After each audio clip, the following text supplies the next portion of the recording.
Hello and a warm welcome to Leading Opinion on Joburg Today. Dr. Demartini is back in town and recently hosted a public evening discussion titled Increase Your Deserve Level. I've committed to attend his seminars whenever he's in town, as I value his wisdom. And to share some of that with you, he is now with me in studio. Welcome. Great to have you with us, John. Thank you. Great to be back. I just have to ask you this question, since you are frequently in Johannesburg. Share with us your impressions of Johannesburg and how much it has transformed over the last 10 years. What really stands out for you in particular? It's always nice to get some outside insight into this great city of ours. I've been here now for over 12 years, coming here, about 4 or 5 times a year. So I feel like I'm starting to become, a regular fixture here. I love being here. Mm-hmm. I love the jacarandas in the spring, and I love the people, and I love the entrepreneurship, and I like the challenges because there's a need just to be of service there, and there's a lot of people that want to learn and educate. So, yeah, I'm here, and so we have an office here, and we've been doing whatever we can to bring education in different sectors as much as possible. Mm-hmm. So I'm here, and I can't imagine not being here. So it's part of my normal travel schedule and part of my... It's awesome to have you here every time. I mean, I really enjoy your seminars, and I did the breakthrough. It was phenomenal. And, I keep coming back for more. You always end up taking something out of each session, and Increase Your Deserve Level was very insightful as well. So I want to talk about this. What would you say are the fundamental drivers to increasing your deserve level? Well, there was a number of things that I mentioned in the talk. Number one is because everybody lives by a set of priorities, set of values, whenever they're doing things that are most valuable, just imagine you go through a day and you feel like you got nothing important done, and you feel like all you did is just put out fires. You never got the most important things done. You felt lower that day. Your self-worth goes down. But whenever you feel that you did the highest priority things, you did them in agenda, you did them in a structure, you got it all done, and you got more than you expected that day, your self-worth goes up. So your deserve level goes up when you live by highest values, and your deserve level goes down when you're living by low. Your values will determine your deserve level and where you play in that game. So taking the time to prioritize your life, setting the agenda, because nobody's getting up in the morning and dedicating their life to you. You are it. And everybody's projecting their values onto you, trying to get you to do what will help them fulfill theirs. Mm-hmm. So if you don't learn how to say no to certain things and find out how what people are wanting serves yours, and knowing how to communicate what you value in terms of their values, you're probably going to have a lower deserve level.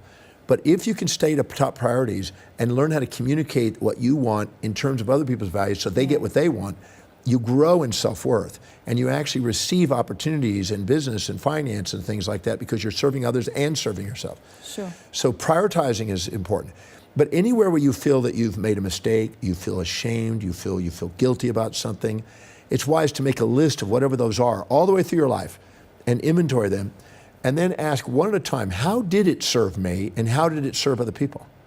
Because a lot of times we carry around, sometimes unconsciously, baggage of stuff we've done that we feel guilty about that makes us feel like we need to sacrifice for others to feel better about ourselves, which actually weighs us down until we go back and really look at it.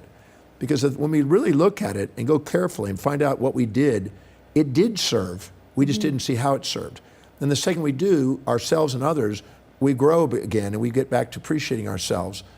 And I think it's important because every time we appreciate ourselves and appreciate others for who they are, our self-worth goes up. I think for me, what's important is to have high self-esteem, high self-worth, high self-confidence. And like you said, it's linked to the things that I really love doing. But I've met a lot of people who appear to be congruent with their highest values, their purpose, their telos in life, etc. But they don't feel they deserve to be paid handsomely for their services. Well, so whenever somebody comes to me and says, I have difficulty receiving, they somehow think there's more advantage and disadvantages and more rewards somehow by minimizing themselves and not asking for money.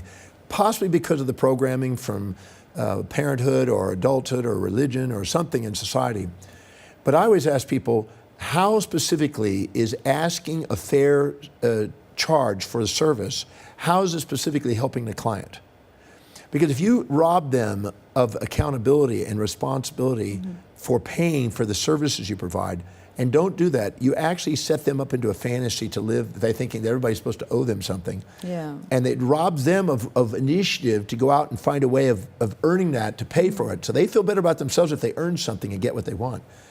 So I'm a firm believer of writing down the benefits to the client or the customer or the colleague that you're doing business with, and how does it serve them by charging a fair fee, a truly fair fee. Because the only thing that's sustainable in economics is fair exchange. Absolutely. And if you underdog yourself and minimize yourself, you'll eventually build up resentment that, you know, I work so hard, I don't get anything. Yeah. And then even though you're afraid of being rejected, it's wiser to find out how it serves them. So once you see how it serves them, you don't have any difficulty saying that this is my fee, this is how it's a benefit to you, this is how we both win, this is how it will continue to make us want to continue to do business, to have fair exchange. Anytime you try to get something for nothing or give something for nothing, it usually backfires. Absolutely. When you give something for something and it's fair exchange, it's sustainable and you want to keep going. I find when I give something for nothing, the person on the other side kind of takes me for granted. Exactly. And doesn't really value what I have to offer, because I'm saying I don't value what I have to offer because I'm not demanding fair exchange. Is that psychology that comes into play there. And also they're not committed to the process, and they don't take you seriously. Exactly. If there's no fair exchange, there's like a kind of a psychology, and the higher the price is, you kind of take that person seriously because you think, wow, he's invested so much of time and effort in honing his skills. He's expensive, but yes, he has something to offer. It's this whole psychology thing going on here, isn't it? Yeah, when I was 23, I was doing classes in my apartments every night. I mean, literally 7 nights a week. And I had students coming over, and I was doing classes to the students. And I had a little bowl out there, and it said love donation.